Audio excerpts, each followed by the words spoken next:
For today's video, nagluto tayo ng paksiw na isda. Yes, ang paborito ng lahat at paborito din ninyo. Kayo na nanonood, alam kong gusto nyo to guys. Yan, paksiw po yan na galunggong.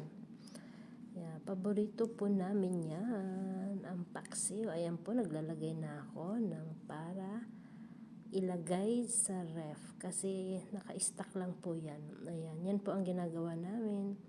Niluluto na namin tapos ilalagay sa ref para pag uwi galing sa work ay makakain na kahit hindi ka na magluto. Kasi nga po minsan gabi na kami umuwi, wala nang time magluto, kaya yan na lang po ang ginagawa ko. Nag-i-stack na lang po muna kami ng lutong ulam sa loob ng ref. At pag hindi na kaya magluto, init-init na lang. Ayan, yan po ang aming sikreto.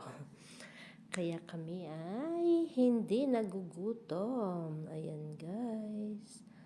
Masarap po yan. Yan po ang aming babaunin din. Maliban sa baon, pang ulam din pag gabi na. Ayan guys, maraming salamat sa inyong panonood ng aking mga video. Huwag nyo pong i-skip ang aking mga ads. Please watch until the end. Maraming salamat. God bless po sa inyo. Thank you so much. Bye!